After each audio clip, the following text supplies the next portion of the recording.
रविवारी शिवसेना भवनात झालेल्या पदाधिकारी आणि शाखा प्रमुखांच्या बैठकीत उद्धव ठाकरेंनी भाजप आणि एकनाथ शिंदेंवरती हल्लाबोल केला। देशातील सर्वात मोठ्या पक्षाचा जीव मुंबई पालिकेत अडकलाय असं म्हणत ठाकरेंनी भाजपवर हल्लाबोल केला। यावेळी ठाकरेंनी एकनाथ शिंदेंवर सुद्धा हल्लाबोल केला। मिंधे भाजपसोबत गेले। मिंधे स्वतःला मोदींचा घरगडी समजतो। या घरगड्याची संपत्ती मालकापेक्षा जास्त आहे। काहीही झालं तर एकनाथ शिंदे हे दरेगावी जाऊन बसतात असं म्हणत उद्धव ठाकरेंनी शिंदे आणि भाजप यांच्यावरती सडकून टीका केली। तर भाजप आणि एकनाथ शिंदे मिळून मुंबई अदानींच्या घशात घालतायत। मात्र आपल्याला मुंबई आणि मराठी माणसाची ताकद दाखवावी लागेल। आपली लढाई मुंबईसाठी आहे, ती लढाई जिंकायची आहे असं ठाकरेंनी म्हटलं।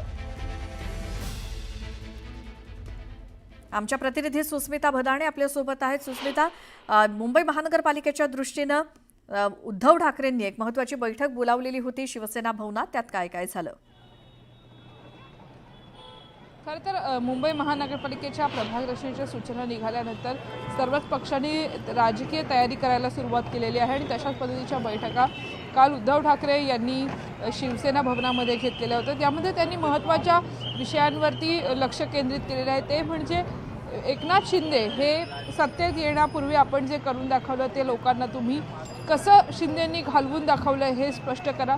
मिंधे हे चिंधी चोर असल्याचं सुद्धा त्यांनी म्हटलेलं आहे आणि चिंधी चोरांना मुंबई ही अदानीच्या घशात घालायची आहे, ती आपण होऊ द्यायचे नाहीये।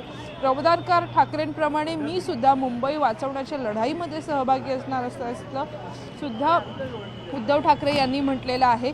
या संपूर्ण बैठकीदरम्यान काही महत्त्वाचे मुद्दे सुद्धा त्यांनी अधोरेखित केले। ते म्हणजे सर्व पदाधिकाऱ्यांना संबोधित करत असताना त्यांनी एकनाथ शिंदे यांचा उल्लेख घरगडी अशा पद्धतीने केलेला आहे आणि या घरगडीची एकूण संपत्ती, एकूण मालमत्ता ही मोदींपेक्षाही अधिक असल्याचं म्हटलेलं आहे। वारंवार त्यांना दरेगावी का जावं लागतं यावरही त्यांनी निशाणा साधलेला आहे।